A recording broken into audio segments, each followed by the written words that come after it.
प्रणाम आचार्य जी। मैं Bhagavad Gita online course में आपके सानिध्य में सीख रहा हूँ। आपने हाल ही में स्वधर्म के 2 भागों के बारे में बताया। पहला, बाहरी व्यवस्था को ठीक करना, मन को, और दूसरा, मन को शुद्ध करना।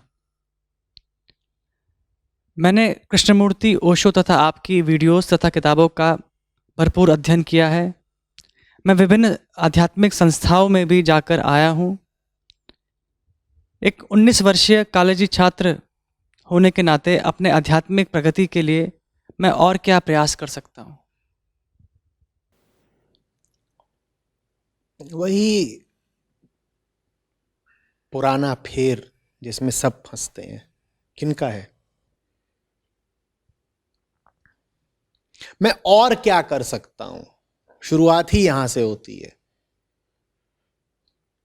तुम जो कर आए वो कम से कम सिद्धांततः तो कुछ बुरा नहीं था।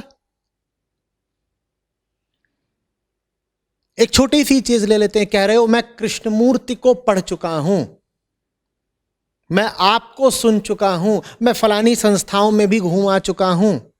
अब कह रहे हो मैं और क्या करूं? किसी ने अगर कृष्णमूर्ति को वास्तव में पढ़ा हो तो क्या आप पूछेगा कि अब और क्या करूं? जिद्दू कृष्णमूर्ति को जिसने पढ़ लिया, क्या वो अब आगे पूछेगा कि और क्या करूं? पर तुम कह रहे हो मैं कृष्णमूर्ति को पढ़ाया, अब और क्या करूं? क्या प्रश्न यह होना चाहिए कि मैं और क्या करूं, या प्रश्न यह होना चाहिए कि मुझे जिद्दू कृष्णमूर्ति समझ में ही नहीं आए हैं? पीछे का काम जो किया है वही गड़बड़ है, अब आगे करोगे तो और गड़बड़ ही करोगे भाई। मैं तुम्हें 5 और मुक्त पुरुषों के नाम बता सकता हूं, इनको पढ़ लो। 4 संस्थाओं में हो आए हो, मैं तुम्हें बता सकता हूं, आओ भाई यहां एक और संस्था है, कुछ दिन इसमें भी रह करके सेवा करके देख लो।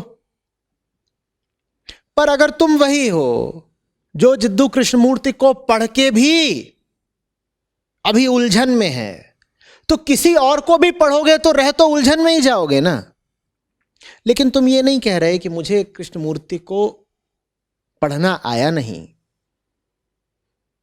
बड़ी ठसक के साथ दावा कर रहे हो मैंने उनको पढ़ लिया, निपटा दिया, कृष्णमूर्ति को निपटा दिया, और क्या करूं?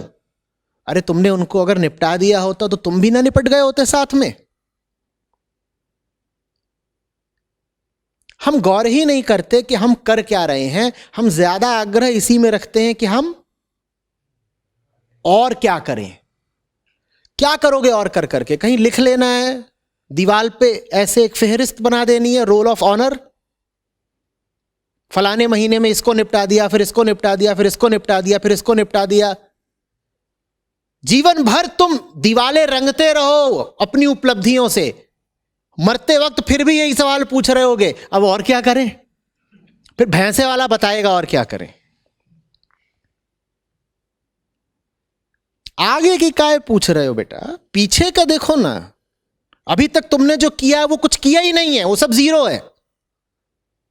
तो ये मत पूछो और क्या करें। मैं कह रहा हूं अगर कृष्णमूर्ति को पसंद करते हो तो लौट के जाओ उनके पास, फिर पढ़ो। अभी तुमने उनको पढ़ा ही नहीं, अभी तुमने उनको समझा ही नहीं। अगर कह रहे हो कि मेरे वीडियोस देखते हो, देखे होते तो मैंने सैकड़ों बार ये कहा है कि ये सवाल कोई पूछे नहीं कि आगे क्या करें।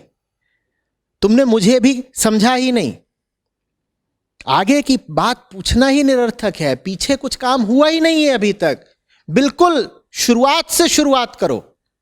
ये दंभ मत रखो कि मैं इतनी यात्रा तो कर ही आया हूं, बताइए आगे की यात्रा कैसी होगी। सर्वप्रथम विनम्रता के साथ मानो कि अभी तुमने कोई यात्रा करी ही नहीं है। ये बड़ी घातक गलतफहमी होती है, इससे सब लोग बचें। आप कहें कि मैंने रामकृष्ण परमहंस को पढ़ लिया है, आप कहें कि मैं उपनिषद पढ़ चुका हूं, आप कहें मैं कृष्णमूर्ति पढ़ चुका हूं, रमण महर्षि पढ़ चुका हूं, और फिर आप कहें आचार्य जी मैं बड़ा परेशान हूं, तो मैं कहूंगा सबसे पहले तो अभी जो बोला उसको वापस लो। जितने अभी तुमने शब्द उचारे सबको वापस लो। न तुमने रमण महर्षि को पढ़ा है, न तुमने उपनिषदों को पढ़ा है, न कृष्णमूर्ति को पढ़ा है, तुमने किसी को नहीं पढ़ा है। उनको पढ़ने के बाद कोई परेशान रह सकता है क्या? पर तुम कह रहे हो मैं इतना इतना पढ़ाया, इतने साल का मेरा अध्यात्म हो गया, मैं अभी भी उलझन में हूं, परेशान हूं। इसका मतलब तुम्हारा अध्यात्म अभी शुरू ही नहीं हुआ है। तुम व्यर्थ ही अपने आप को झाड़ पर चढ़ाते रहे कि मैं इतना जान गया और उतना जान गया। कुछ नहीं जान गए। एक अलिफ पढ़ो छुटकारा है। जिसने पढ़ा होता है उसके पढ़ने में यह ताकत होती है, इतने से में मुक्त हो जाता है। जानने वालों ने कभी नहीं कहा है कि विशाल होना चाहिए तुम्हारे अध्ययन का क्षेत्र। उन्होंने तो कह दिया कभी कि 2.5 आखर काफी है, कभी कह दिया बस राम काफी है, कभी कह दिया बस अलिफ काफी है।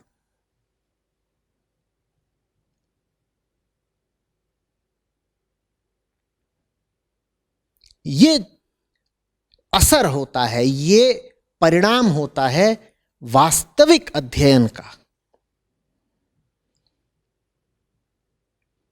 समुंद समाना बूंद में अब कित हेरत जाई।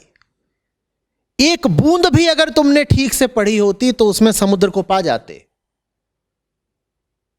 और तुम कह रहे हो मैंने पूरा समुद्र पढ़ लिया फिर भी बूंद को समझ नहीं पाया।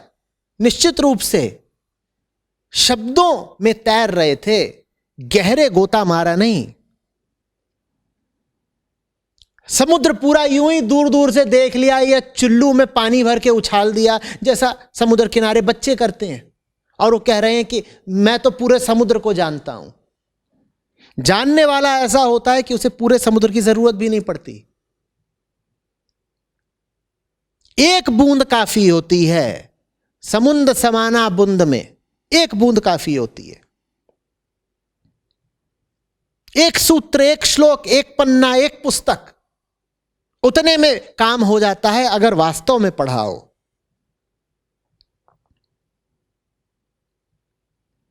कई बार तो एक नजर,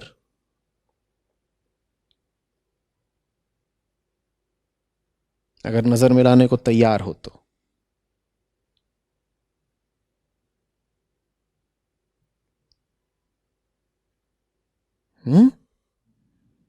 बिल्कुल शुरुआत से शुरुआत करो। कुछ नहीं जानते हम, कुछ नहीं पढ़ा, अब हम जानना चाहते हैं बात क्या है। और 50 जगह मत भटको, ये संस्था वो संस्था इत्यादि।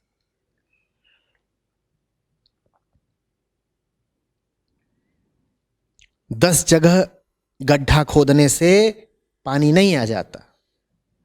एक जगह पकड़ लो और वहां गहरी खुदाई करते जाओ, पानी मिलेगा।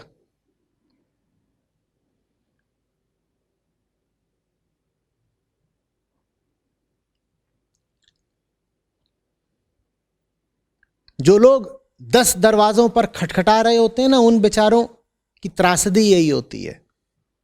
वो ऐसे होते हैं जैसे कि कोई 10 जगह गड्ढा खोदे, 10 जगह गड्ढा खोदे, 10-10 मीटर, और कोई एक ही जगह 100 मीटर खोद डाले। श्रम और समय तो दोनों का बराबर का ही लग गया ना। बस एक प्यासा मरेगा और दूसरे को कुआं भर मिलेगा। और दूसरे को तो हो सकता है 100 मीटर खोदना भी ना पड़े। कौन सा कुआं 100 मीटर गहरा होता है?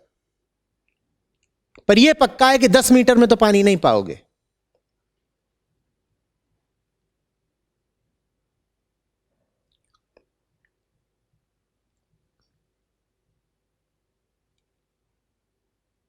बात आ रही है समझ में? ये ग्रंथों का अपमान है कि उनको एक बार पढ़ करके किनारे रख दो। ये बड़ी अहंकारपूर्ण उक्ति है कि मैंने पढ़ लिया। मैंने कृष्णमूर्ति को पढ़ लिया, मैंने गीता पढ़ ली, कि मैंने बाइबल पढ़ ली, कुरान पढ़ ली, जो भी आपका चुनिंदा ग्रंथ है,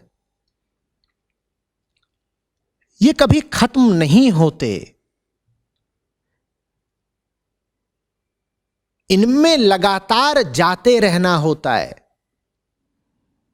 वो ग्रंथ मैंने कहा ना, उसी दिन खत्म होते हैं जब उनके साथ आप खत्म हो जाते हैं। पर हम अपने आप को बड़ा शक्तिशाली और ज्ञानी और प्रतिभाशाली मानते हैं। हम कहते हैं कि बस पन्ने पलट लिए कमेंट्रीज ऑन लिविंग के, तो हम तो जान गए कृष्णमूर्ति किस स्रोत से बात करते थे।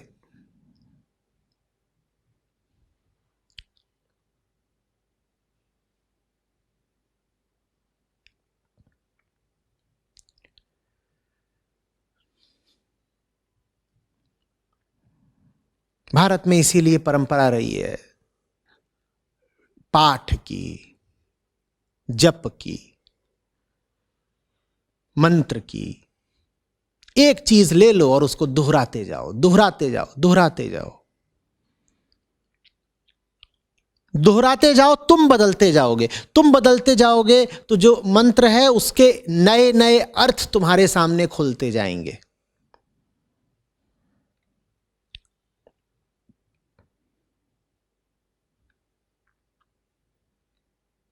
आर्ष वचन कभी चुक नहीं जाते, उनमें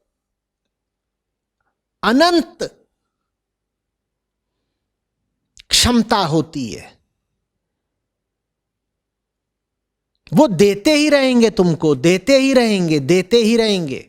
तुम उन्हें लांघ करके कभी आगे नहीं बढ़ सकते। इसीलिए उनकी संगति करी जाती है, उनको सीढ़ी की तरह नहीं इस्तेमाल किया जाता।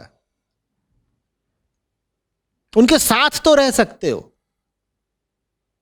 उनका अतिक्रमण नहीं कर सकते, आगे नहीं चले जाओगे उनसे। अगर वो वाकई सत्य वचन है तो। बाकी किस्सा कहानियां और इधर उधर की बातें, मैं उनकी बात नहीं कर रहा। उनको तो चाहो तो आधे घंटे में निपटा दो।